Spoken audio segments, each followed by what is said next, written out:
Thanks for everyone for joining us today for this session, Business as a Force for Good. When should you consider a B Corp? I appreciate you giving us some time today for this virtual session of Conscious Capitalism Atlanta. Generally, I get to see everyone in person, and it's always enjoyable, but I know this summer everyone is a little bit tighter on time and traveling, so I'm glad we could get together, and I hope that your conversations before the presentations today were fruitful. And if we have a little bit of time in the end, during our panel discussion and after our Q&A, I invite you all to continue the conversation. So before we get started, I'm going to invite Hal to join us, and I'm not sure if we need to unmute him or not. Hal? Yep. Hal, I wanted to invite you to make a couple of remarks about the chapter. And Christine, if you could advance our slides. And Hal, if you could come on camera, I'll spotlight you for everybody. There we go. Thank you, sir. All right. So welcome. And Amanda, thank you for setting this up. I think this is a great conversation, both the content and then the context of where we go. For those who are new to Conscious Capitalism, the idea started 15 years ago with a framework, if you will, of these four tenets. Having a purpose where profit is a requirement of your business, but not the sole purpose, and having some purpose bigger than your company. One of those favorite questions is, why would any of your clients or customers care that you exist? So with that in mind, we then look at things like stakeholder orientation. How do we treat our employees and their vendors and other people that are our ecosystem involved with the leadership and the culture? This is what the Conscious Capitalism movement is. It totally aligns with the B Corps, as you'll hear in the next few minutes. So we want to invite you to be part of that community. Next slide. Want to thank our sponsors locally, Jackson Healthcare, Improving, and JB Consulting. Each of them help contribute to the cost of operating the chapter and being able to put on programs like this. And we greatly appreciate not only their funds, but they put in time, effort, and leadership in the community to do for good. And then a thank you to the leadership team. You can see here listed here, Jeff, Courtney, Chris, myself, and Ramesh. For those who don't know me, I'm part of the leadership team in Atlanta. I'm involved professionally doing better, smarter health insurance benefits. Again, it follows the same line of trying to take care of our stakeholders and not do things on a very short-term basis. I also want to thank Amanda and we just missed. There we go. And then what we do, for those of you that may want to get involved, Amanda is part of a Tiger team. Tiger team is defined as a project-oriented effort.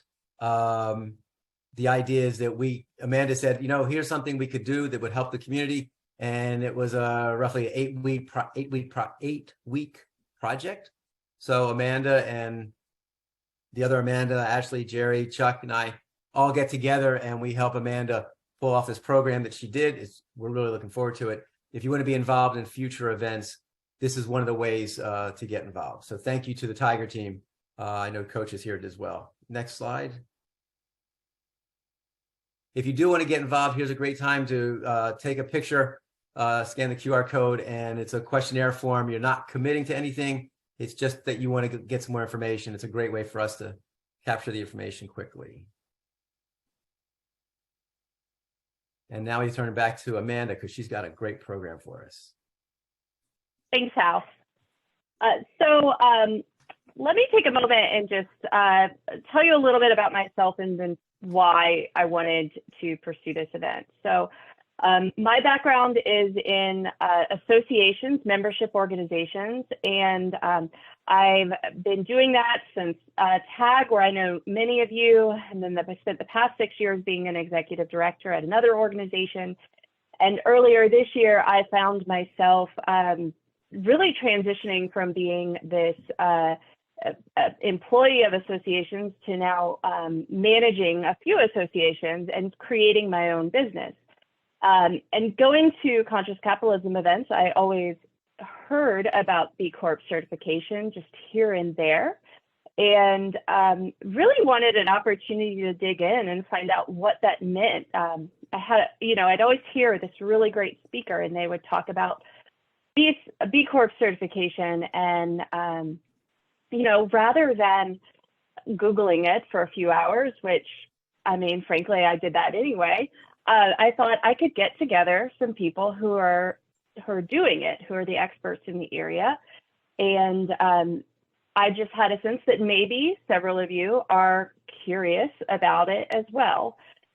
So, for me, that's what my goal is today, is to learn more about B Corp certification, why someone would do it, what it means for your organization, and what it means for your business, the benefits of it, and the impact it can have on your business and your economics, and then also society in general. So I think big goals, but great speakers today. So with that, I want to invite Jeff Bond to join me. Hi, Jeff. Hello, Amanda. And this is just going to take us into part one of our session, which we're going to talk about B Corp certification. And what's great about Jeff, if you haven't met or talked with him, he's got such an interesting background. I know you've done recruiting and staffing and sales. So I think it's safe to say, people. I mean, I think you've got that nailed down. But you've really been able to take that and leverage it into your work today, especially your work with your Chats with Leaders podcast. Maybe you could give a little bit more background about yourself for everyone. Yeah, sure. Like you said, I had spent the majority of my career in some consulting or people-oriented business, capacity, technology. And at the beginning of the pandemic, I was pivoting to work for a custom software development firm. And at the same time, the pandemic started. And so I needed a unique way to connect with leaders and really to find opportunity. At that time, I talked to one of my mentors and asked him, "Hey, Tim, how are you forging ahead faithfully amid this pandemic and taking care of your people and yourself and all of that?" And what he said was just so profound that I said, wow, we really should have just recorded that and shared that with other people. Surely that will be as inspirational as to me or to everyone else as it was to me. And so we started a podcast, and fast forward to about 60 podcasts later, I interviewed a guy named Mike Morris, who had started a B Corp called Broad Green Solutions. He sold it eventually. But he told me how they were democratizing their expertise to serve nonprofits and people in the community, and how they had, become mission aligned by certifying as a B Corp. And it just fascinated me, that whole process, because I've always been fascinated with servant leadership and what it means to give away, of yourself and to care for others like that, and to use business and influence as a force for good. And after that, he said, you really need to meet Mr. B Corp Georgia, which is one of our panelists today, Nathan Stuck. And I met him. And after recording a podcast with him and then a few others with him, we decided to make him the official host of Be the Change Georgia podcast.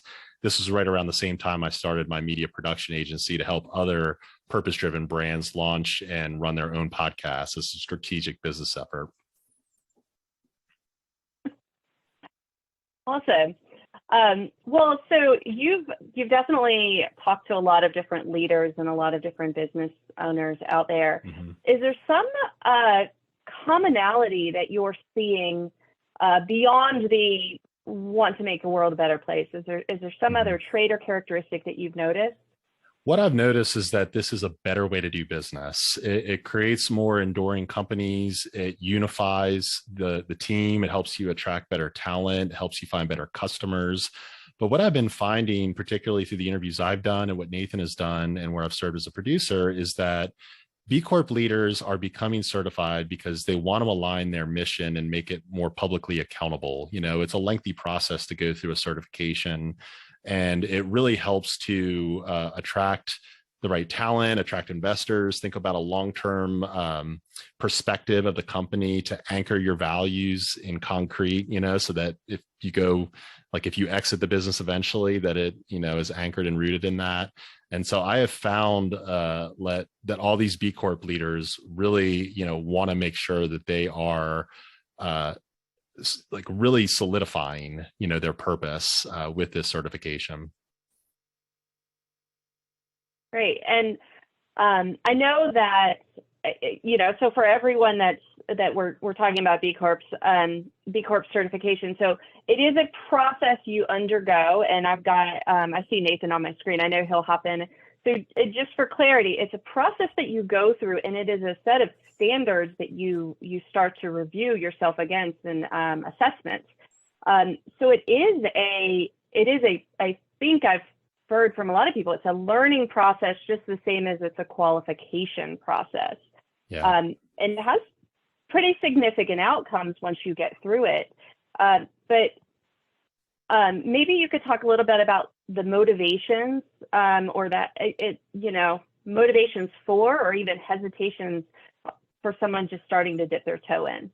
Yeah, it is a lengthy process, and it is a process, and it requires a lot of introspection and, self-evaluation, but it's not to self-criticize or to say, I haven't gotten to this score yet to become, capable of becoming a B Corp, but it allows you to really look at your business from a governance point of view, from your policies, to thinking about how you do business, and to really operationalize that in a way that's more inclusive, that's more sustainable, that's creating impact, to all the stakeholders that you serve broadly, both within and outside of the company and the environment. And so it takes a lot of introspection and being honest, with yourself about how you're doing business and how you might be complicit and how you maybe could do it better. But I think at the end of that tunnel, which I'm on the journey to doing that right now, I've started the process. You become a better company, you become a better leader because of that. And I think it's really worth the journey. And I know Nathan can kind of unpack that a little bit more, and then Mark from an investor point of view. Great. And we are going to talk to Nathan and to Mark to get those different perspectives. But is there one immediate benefit that you saw right away as you started on this process? I think the network access is incredible. I mean, just like centering yourself around purpose-driven leaders and people that are doing business this way, that can educate you on the operational practices of, being a purpose-driven company and being accountable to that. It's incredible to center yourself around this community of influence. Great. Thank you, Jeff.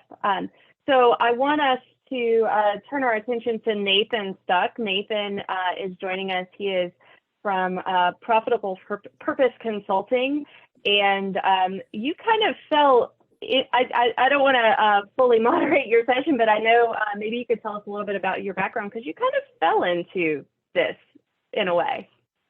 Yeah, I was a MBA candidate at UGA and got on a B Corp project with AdVic, which is up in Alpharetta.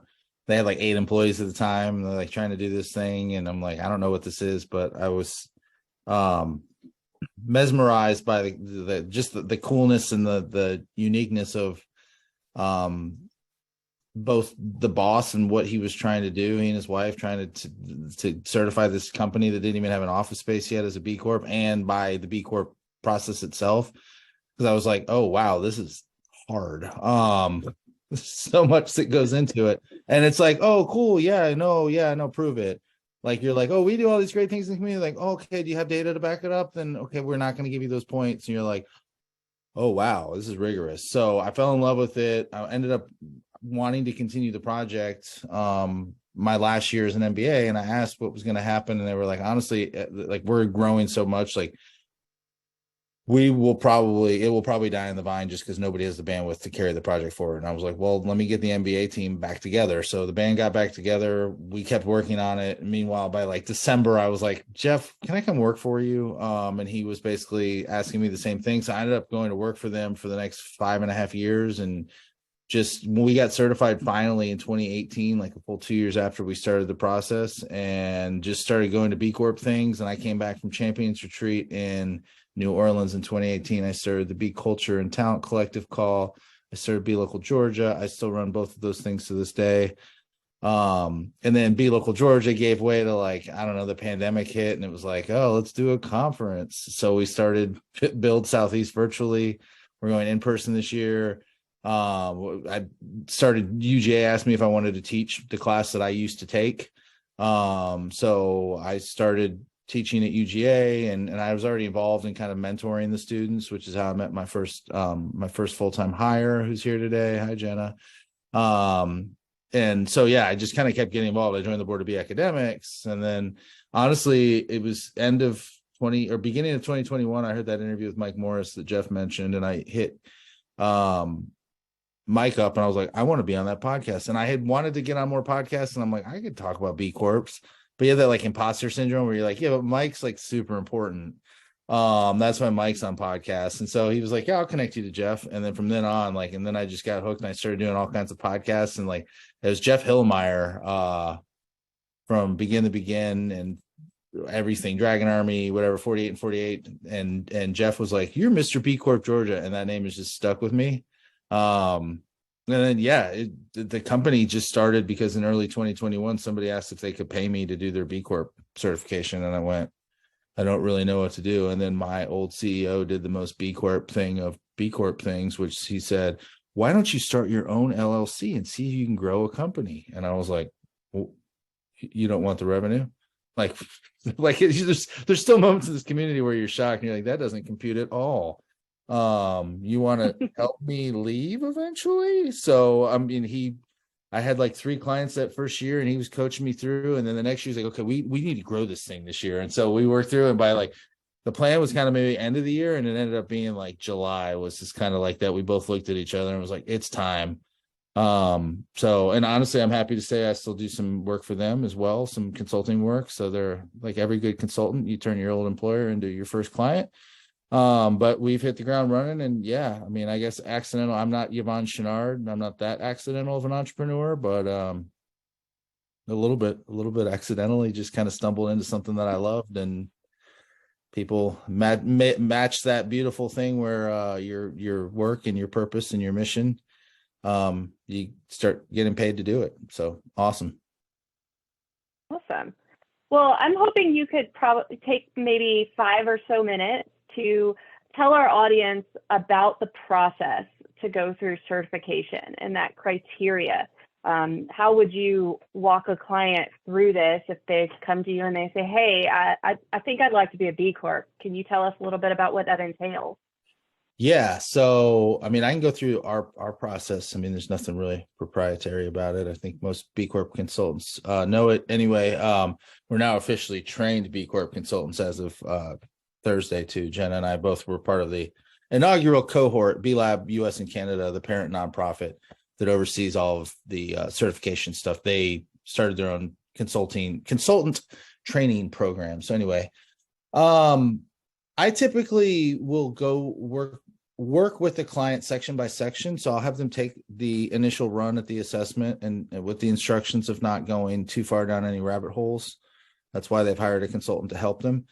But at least that gives us a baseline for where they're at. And then we'll have them turn over key things like, we need to see your handbook. And like, do you have any of these policies? Like, an ethics policy, a supplier code of conduct, virtual home office stewardship policies, things that most people are like, huh? Virtual home office stewardship. You're like, yeah, it's actually not a bad idea. Most of our team's still remote, so like those types of things, like what do you have on hand? Get an employee roster, get a, thanks Google for reminding me that I'm coming to this event.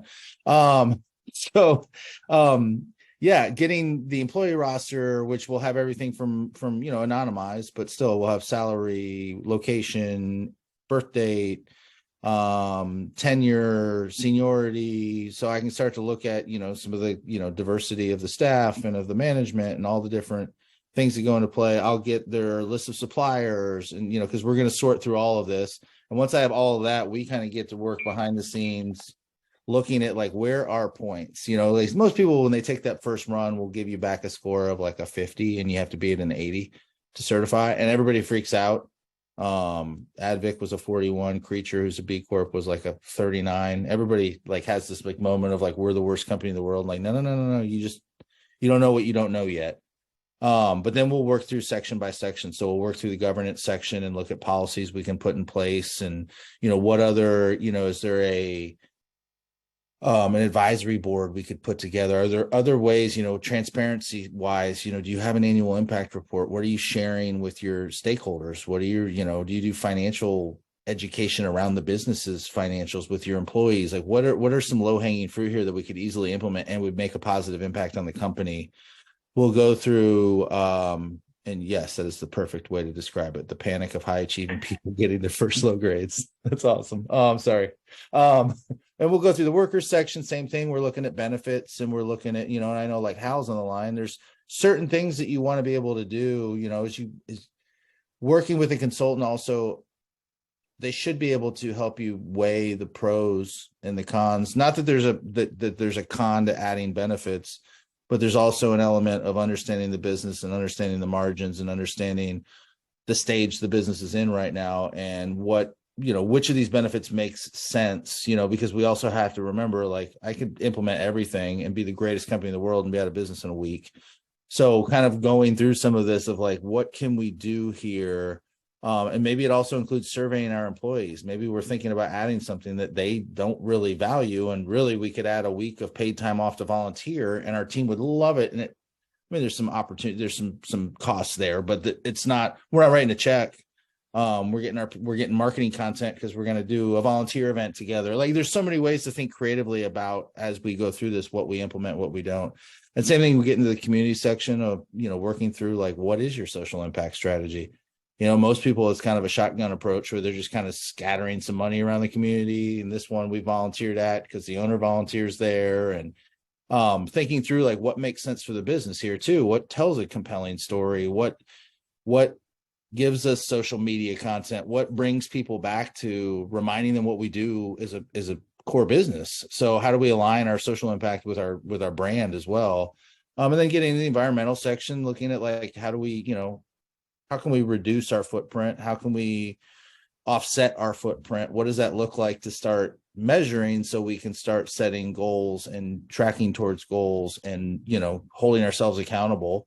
And then customers, like, how transparent are we with our customers, and going through that section. And at the end of all of that, ideally now we're well above 80, and then it becomes a documentation game, because you'll go through two different phases with B Lab. You go through the evaluation phase, where they're sort of vetting you for like, is this company legit? Like, you know what I mean? Is it worth our time, their time, everybody's time to continue them through the process? Or are we going to look through right now and ask them for a couple things that they don't have, and now their score is a 60, in which case they will not move you on to verification. Usually, especially if you've worked with a consultant, you should easily get out of evaluation, and then from evaluation move into verification. And verification is where they give you a whole report, list of questions, and you have to upload proof. You have to upload, volunteer records. You have to upload charitable donation receipts. You have to upload, we've done Gusto pay stubs before, where we've been uploading. It gets pretty intricate, where again, you tell B Lab we do something and they say, that's great. Okay, prove it. So it just gets very rigorous, and that's kind of where on the back end is that's where the rubber hits the road, whatever. Is that back end verification, where they're really gonna. It's not about what you want to do eventually; it's what you're actually currently doing. Awesome. Well, thanks, Nathan.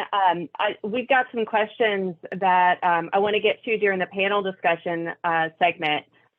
So continue to put your questions in chat or the Q&A pane, and we'll make sure we get all of those answered. But for now, I want to invite Mark Hubbard.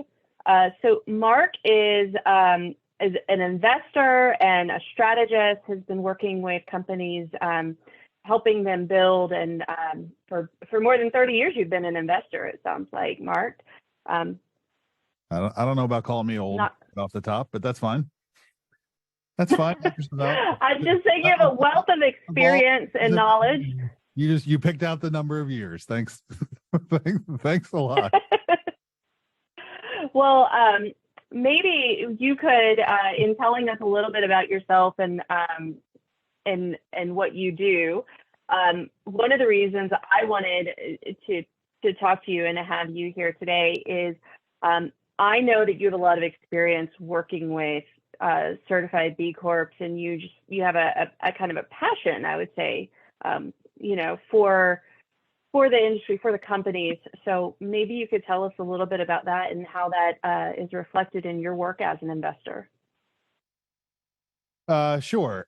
Yeah. So I mean, I think it'd be helpful if I probably give everybody some practical, from the investment side of things, how the B Corp story will play, right? Sort of in the marketplace, and how to think about it, how I think about it, the things I have to, when I'm working with founders, who have done it and encounter other investors, and how we have to talk about it all. So I'll probably cover that. Yeah, I come from VC private equity, institutional asset management, 30 years or so, on that side of just sort of the big global finance thing. And then for the last 20 years, probably maybe a little more than that, all of my personal work has been in the impact space. And so I got to see sort of both develop, right? So my personal sort of passion, and then, we're in the midst of this, what I really think is kind of a global paradigm shift where people are wanting to align what they say they believe about the world with what their money makes possible in it, right? Or what their effort makes possible in it. I mean, I think that's part of what the B Corp movement expresses, right? Or are founders who want their effort, right, expressed in alignment with their underlying values.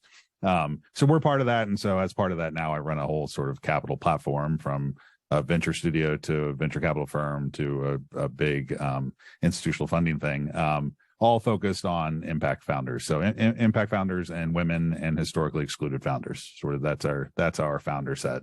And within that, yeah, you get a lot of people that are interested in things like B Corp certification. So I think I'll just talk about it real quick in sort of three terms. One is sort of how investors think about it, or how you might have to handle that. One is internal, and then one is, maybe what the third option that will often come up from a funding standpoint for people.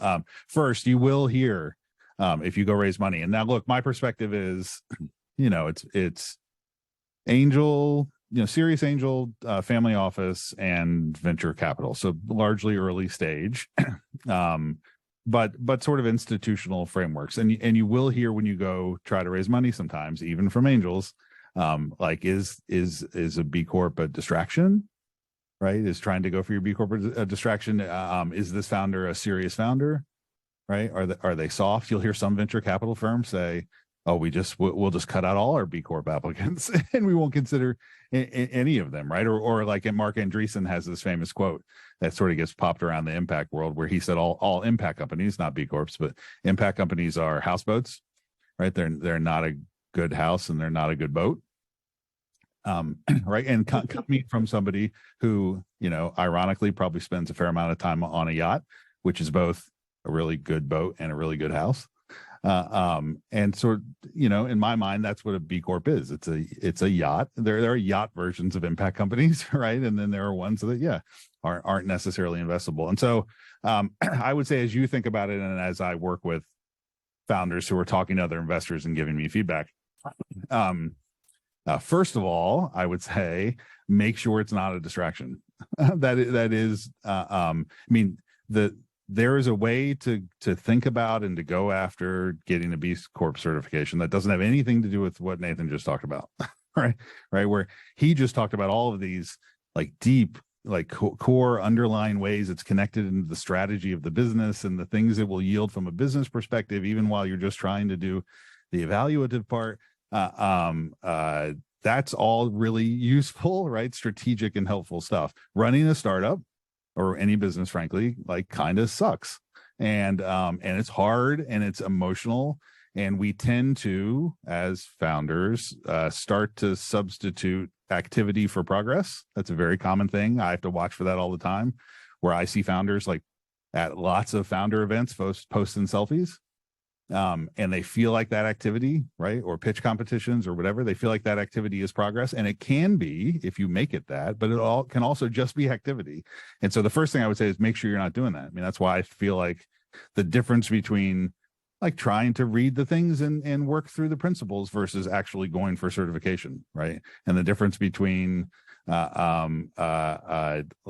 researching it some and maybe trying to position yourself some and hiring somebody like Nathan, like those are very different kinds of things, right? That will transform it from just activity, something to make me feel like I'm doing something, into something where I'm actually making progress in the business.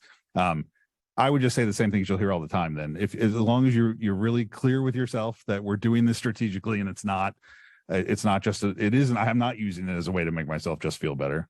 Then I'd say the same things you hear, which is customers want it. So why would I not want to do something that customers want? Like no customers are going to feel like this is a bad thing. It can only help us on the customer side. Number two, employees want it, like you've heard on here, right? And you tell me all the time, Mr. Investor, talent's everything. I got to go get the best talent. Well, guess what the best talent wants? It's things like this. It's ties to their underlying selves in the context of their business work. And then frankly, investors are constantly saying, I need operators who are professional, right? Like how many times do you hear when you're in an early stage pitch, like, well, where's your data room, for instance, right? Well, listen to what Nathan just talked about, and where you are from a professional leadership standpoint at the end of that versus the idea of whether or not I have a data room that has like my certificate of incorporation in it. Right, which is what investors are like trying to get people to push for. Do I have a pro forma and my certificate of incorporation versus all of the kinds of things that Nathan just described, that you'll end up with right at the end of a certification process? Like that is a proven, principles based, diligent, effective operating leader. And that should put you do that well, right? That should put you in a whole different kind of class when you're talking to an investor who frankly starts with, boy, I hope they have the spreadsheet I can look at, right? And if your response is, well, gosh, I don't just have a spreadsheet, like make sure you have room on your drive for all the things that I have, that should give you an advantage. The other thing I'll say, sort of from the more external standpoint, I'm watching my time, I have a timer on, is that, look, the later stage businesses basically get funded on the numbers. I mean, that's sort of true, sort of not true, but it's much more about what the actual numbers are. Early stage, like angel, family office, even early venture, is largely based on like things they like. They're based on preference. And so if you're going to go this route, use that. You wouldn't go pitch your B2B software company to like a bunch of real estate investors and then get all frustrated that they're not giving you money. So don't go pitch it to people who don't care about it or like super skeptical, or you're going to have to completely convert. B, frankly, use it as a strategic advantage. Go find people who care about it. Go find angels and venture capital firms like ours and family offices, right, who are engaged in this kind of work themselves, who care deeply about these things, and that will give you a huge leg up, sort of regardless of what the rest of the business does, right? It's a way to sort of shortcut a connection and a shared sense of values, even before they evaluate how they feel about the business and its possibilities. So, use it strategically as an advantage. And the last thing I would say is you'll hear a lot about crowdfunding. That'll be the other thing that comes up. And I think it'll come up even more with BCorps. We just launched this thing called Purpose Rounds. If you look at purposerounds.com, which is really more expansion capital funding, but being able to go to transform customers and community into owners and advocates, right, can have a fundamental impact on the underlying metrics of the business. And so that's something worth evaluating. Just don't look at it as some kind of savior for you. Don't look at it as the last sort of the last source of potential capital, and talk to somebody, like us or Nathan, or, get some help before you walk into it, whether it's a CF or a larger raise, the kind of things we have in Purpose Rounds. But if you are going to contemplate that, again, this ability to talk about purpose, to wrap people around purpose. I mean, crowds are great if you can get them directed in the right way. Community is better, right? Like real community is better. But if you can activate community in the service of a purpose, like that's a powerful idea, and tends to change things. And I think if you look at some of the phrases like Aptera or Boxable, that have leveraged that in the crowdfunding world. I mean, Aptera just raised 70 some million dollars. Boxable raised, 60, 70 million, largely off of stories. They're not B Corps, but largely off of stories around what they're going to do for the world, for their sort of missional impact. And so there's huge opportunity there if you manage it right. Just get some help. Awesome. Thanks, Mark. Sure. So now I want to move this over to a little bit more of a panel discussion. Joining us for this discussion, joining Jeff and Mark and Nathan, is Serena Andrus. Did I pronounce that correctly? Got it. Awesome. She is He's Mrs. creative B Corp, director right? If Nathan's Mr. B Corp, then Serena's Mrs. B Corp. We're in a different town, so I'm the Miami B Corp. Sí, pero soy de Miami, so basically same town. I grew up there. Sorry to cut you off, Amanda. That's quite all right. Serena, do you want to give us a quick about? I know you're creative director at Creative Chief, but tell us what that does real quick. Yeah. So I'm my little nickname is the Sustainable Branding Sensei. So basically take B Corp-esque brands through the whole process of really becoming a true sustainable based brand, whether that's B Corp certification. Not that I'm not like Nathan, I don't walk you through the certification. More brand strategy, visual identity, making sure that you look and feel and fit into that. And that's what I've been doing here in Miami for the past 7 years. Well, thanks for joining us today. We had initial question come in during Q&A, and I want to encourage everyone here, if you want to raise your hand or let us know if you've got a question, you can ask it with your voice and camera on, or you can just text it out. We'll accept both options, but Paul was asking, so Paul intends to be a one-person LLC forever, but is wondering if B Corp certification would be worth it for him. Does he, for instance, need to have policies and procedures in place working by himself in his home office? So what are y'all's thoughts? So my first question, and Serena, feel free to jump in on this one too, would be, and not to like downplay like I think the community is worth joining. I mean, if we want to get into like an ROI discussion, I would say it depends on what you do.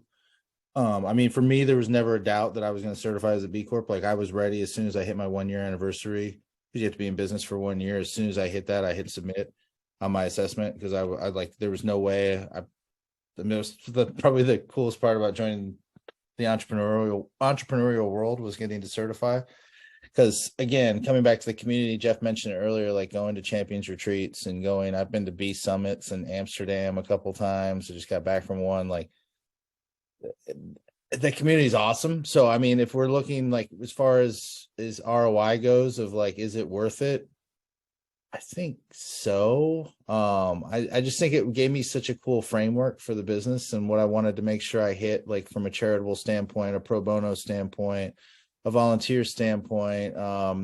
It holds me accountable to, even though, I mean, I travel a lot, so like carbon neutrality and stuff, and I've now added Jenna, so I'm not a solopreneur anymore, but all those things that I think of, even the home office policy of like, I don't know, once you write it, you're kind of like, okay, yeah, no, I don't need a bunch of office supplies and I don't need a printer and I don't need all these things. And like, I turn my light off and unplug my charger when I leave the office and like all these little things that I don't know. It's making that commitment that I think is a really cool accountability buddy is even when it's just you. Serena, I'll let you jump in and give your 2 cents. Yeah. I'm also basically, acting as a solopreneur currently and have been, and never see myself growing into a giant agency that, would need to, although trust me, I don't need to get employees. They are knocking down my door. Like, I wish I had a little bit more work for you. Because that is definitely an ROI if that's what you're looking for. If you're looking for employees, get a B Corp certification. However, if you're like Paul and that's not really a priority, it just depends what's worth it.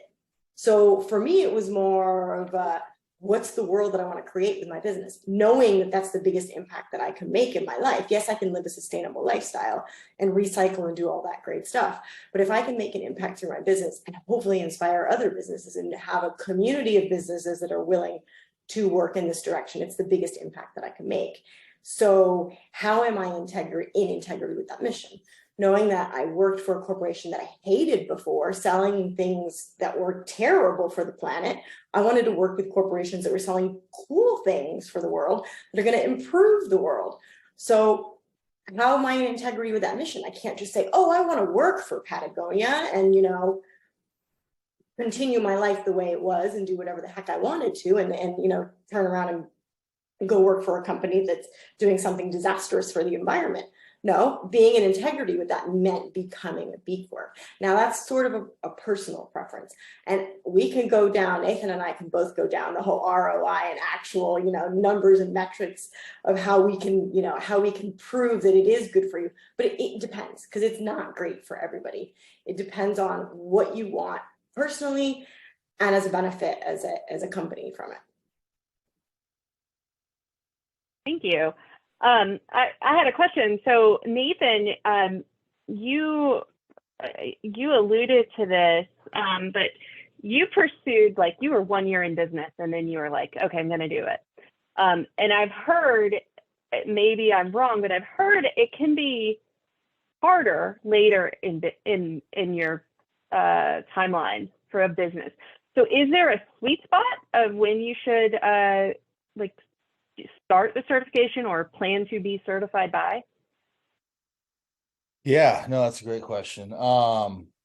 Because there's certain brands too where, like, I mean, I remember David Paparelli, when he broke off, he left Thrive, finished a degree at the London School of Economics there. I'm humble bragging for him. But then he started M Cultivo, and like he went B Corp pending from day one, which you can do for the first year. Like you can get B Corp pending for the first year and then go full B Corp. He went day one, I'm getting the pending. And I've seen Climate First Bank did that down in Florida. They're like, this is us from the get-go. I will say that, you know, we do some work with like different accelerators, and I've done a couple cohorts, one in Birmingham that just wrapped, one in Atlanta that just wrapped. There is an element of making sure you're giving the right advice, especially in the startup space. And Mark knows this because, I mean, we've both met the same people, and there's some startups where I'm like, you need to be selling right now. I'd love to bring you into this community, but right now, like, you need to sell that, you know, you need the manufacturing run. You need to sell enough orders to get the run that you've that you've been pre-selling for. Like, we'll be here, I'll help, but like, let's make sure, like, and again, it comes back to, it was the first B Corp thing I ever went to in Amsterdam when Chris Mann from Guiaki makes the yellow yerba mate cans, said, just remember, no mission, or no margin, no mission, no profit, no purpose. So like, there is an element of like, sometimes it might be too early. I don't know that there's a too early, too late case. But I think it's important to like, right now, does this make sense for my business? And I think if it opens up a market for you to sell more, then it's probably one of those where let's do it. But yeah, it does get harder. It's like, I mean, it was so much easier to recertify, because every 3 years you have to recertify AdVic at 100 employees than it would have been to initially certify them. Because we were going through with like 20 employees, all those records, like even if we didn't have them, we're like, what do we need? Last year's volunteer records. Everybody go through what was on your calendar last year. Okay, I had a trash pickup. Like, to go through and do that exercise with 20 employees, to go through it with 100 versus now you have, everything's being tracked. You're tracking volunteer, you're tracking charitable. You have somebody internally who that's part of their job is managing all these new KPIs and tracking the data. And so I do think it's easier to do it earlier than it is to, it's like the old, like, turning a cruise ship versus turning a speedboat or a houseboat. Are there any, and this, anyone can jump in on this question, are there any specific industries or industry sectors where you see certification more prevalent or more relevant to the industry? Go ahead, Serena. Well, I'm going to say that my industry, marketing, it's easier for us because we don't have a big footprint. We're not dirty companies per se. we work with 30 companies. So it's kind of easy and a dream for most marketers to say, I'm no longer going to work with those guys anymore because here's where I'm going to put my stake and here's how I'm in integrity with this. So for me, the marketing sector, it's easy. There are a lot of us because of that fact. As far as who should be or who needs to be, I would say that if you're in some sort of carbon credit where it's very vague and most people are like, that stuff is BS because we've all seen the documentary, you better be a certified B Corp or I'm not going to buy any carbon credits from you. And me and my peeps were buying lots of carbon credits. We have to, right?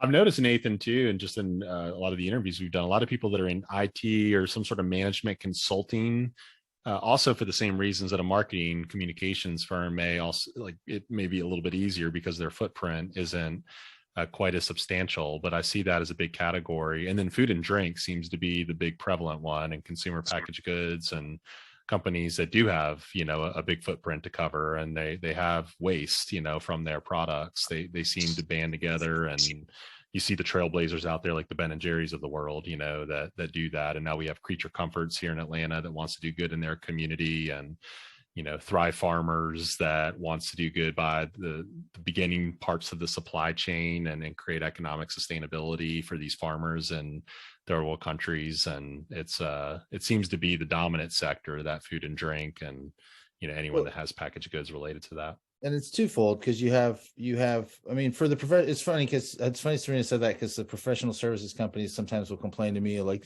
it's impossible because like we don't have a supply chain. Like, how are we supposed to get to 80 points? And you're like, your workers section, but then I'll work with a, CPG or a manufacturing firm or something. And they're like, how are we supposed to, like, I mean, we've got, we've got factories with workers. We're not paying $50 an hour. And you're like, so they're complaining that they don't get all the points in the worker section. The professional services firms complain that there's no opportunity for them to get points in the environmental section.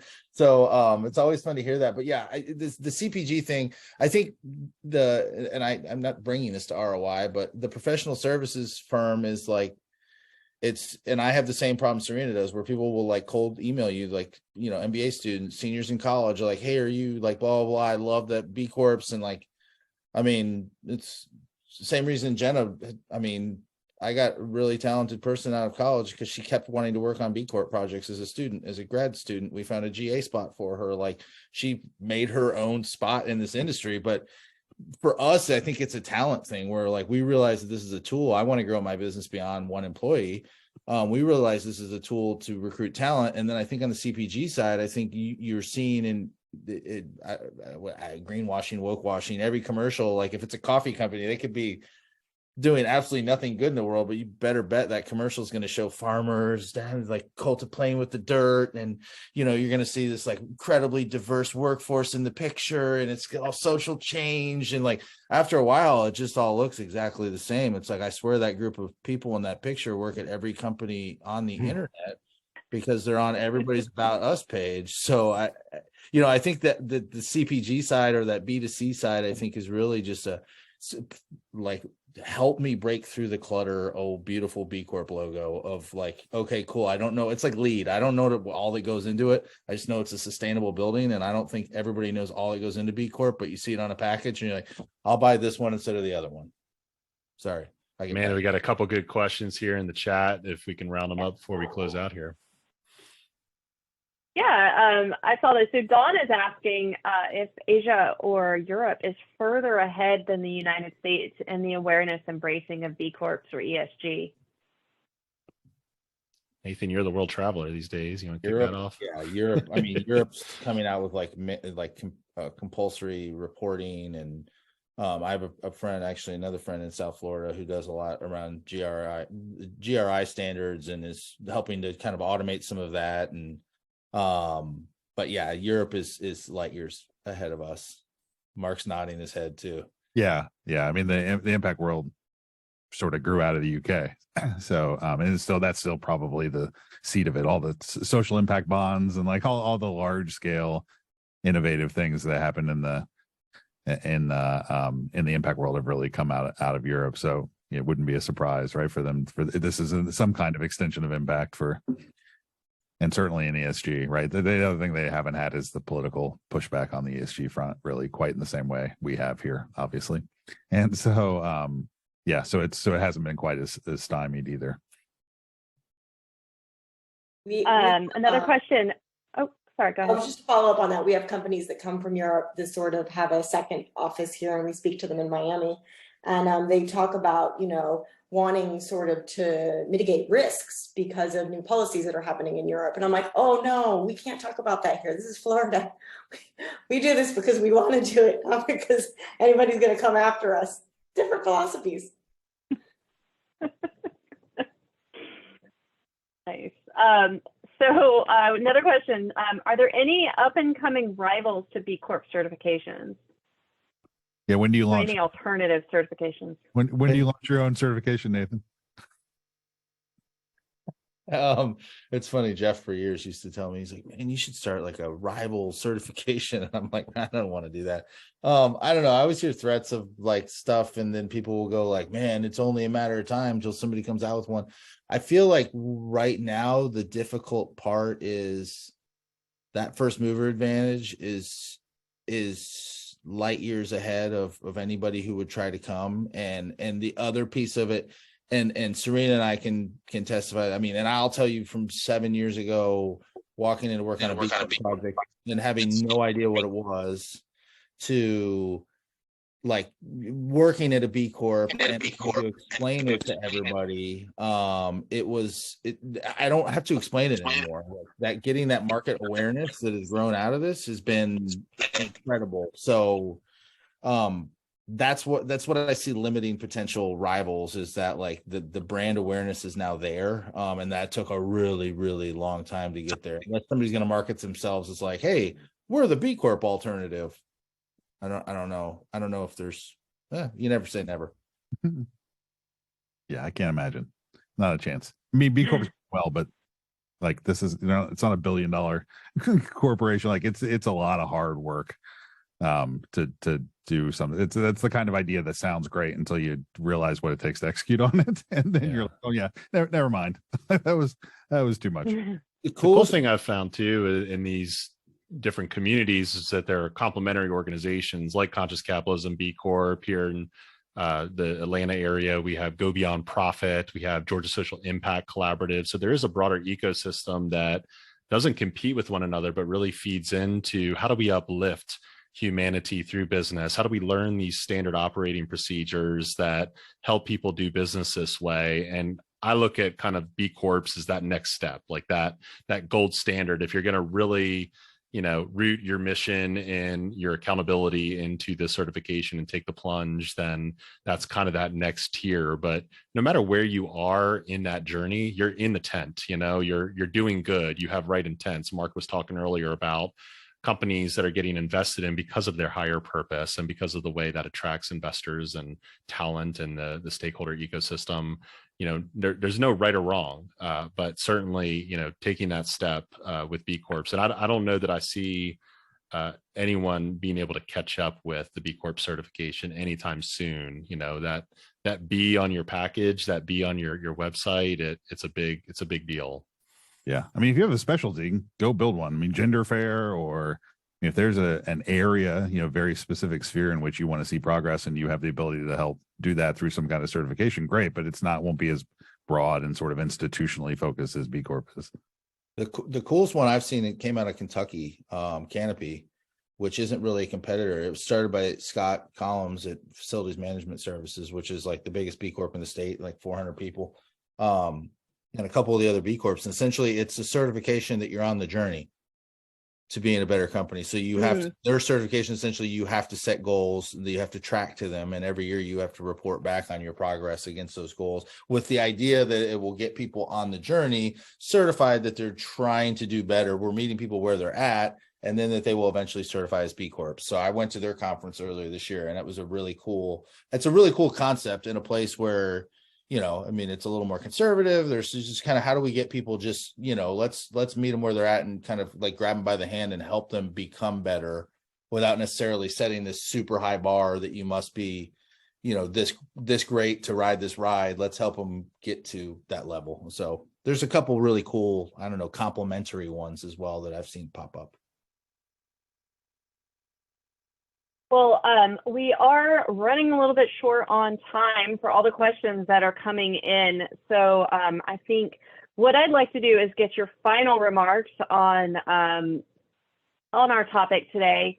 And then what we can do is open it up after we've concluded for some additional chat. And I'm sure Christine will leave our Zoom up for a minute or two. So final remarks. Jeff, do you want to start? Yeah, sure. And I'll come back on Spotlight here for a second. I really would just recommend that you all get involved with this community as a first step. Like I said, get in the tent. If you're curious about using your influence in business as a force for good, be around the community. There's a power of just, proximity. And so get to know the people that are in this room and that are on the panel, and you won't regret it. Mark? I don't know. I'm the least interesting person on this front. I guess I would encourage you to just be strategic about it. And like I said before, sort of seek out help. I mean, professionals like the people on this call for this kind of thing are a really big deal. And I mean, I won't speak for them, but engaging some of those people early and just some discussions about why you're thinking about doing it and how can also save you 10,000 hours of sort of assumptions and Googling but spend time with them, have a conversation. In an hour, you'll have a really clear view on what you should be doing next and how you should go forward. And I think that's the way to be strategic about it and not let it sort of eat up too much mind space, but let it serve what you're trying to accomplish overall. Serena? Yeah, where I get my most points for B Corp is really on community, and everybody that's here, I'm sure I'm preaching to the choir in this chat, because you all are also a community and probably running your businesses in the way that that's the world that you want to create. And really that's the only thing I can say is run your business and your life with the world that you want to create in mind, and build that community, whether it's networking here or networking with B Corps or whoever that might be, because we need all hands on deck right now. Thank you. And Nathan, I'll let you have the last say. Yeah, I think it's similar to what Serena said, though. It's like, and I have another shirt that I wear all the time, says "Take action, make progress." Like I think sometimes the assessment becomes this daunting thing, and we sit here and I just told you how like into it, like, oh my God, it took us 2 years to go through the whole thing, and like people are just like, holy shit, it's like I can't do any of this because I have to do all of it, and it becomes this overwhelming piece. But even if you're going to go at your own route, and honestly, I will also tell you that consultant, not plugging myself, will kind of B Corp consultants aren't that expensive unless you're like a Nespresso. Don't be scared away, at least enter the conversation. But even if you want to do it yourself, like just tackle, like just use it as a tool. Like don't even put a certifying aside, use it as a tool. And give your leadership team one section of that assessment per quarter that you're going to work on. What can we do in the governance section to be more transparent with our employees? What can we do in the worker section? Let's start with this survey. Let's see what they're telling us. What do they value? What is our brand? Does what we think we are match what our employees think we are? And just give yourself that of like, let's just use this. Let's start getting some data.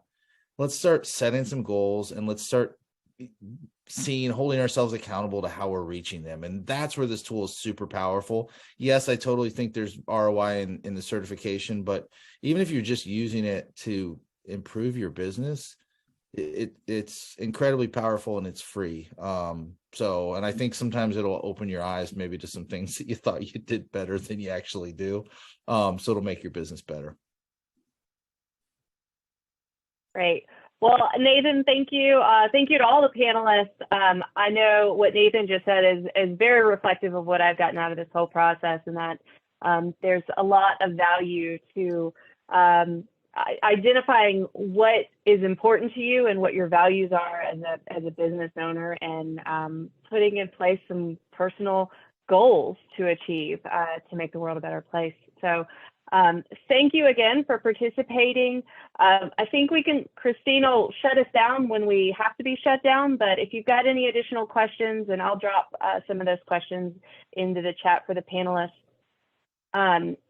for continued conversation. But I encourage you to reach out to all our panelists. They're experts in their field. They've got obviously a lot of ways that they can help you pursue B Corp certification or just being a better business. So thank you so much.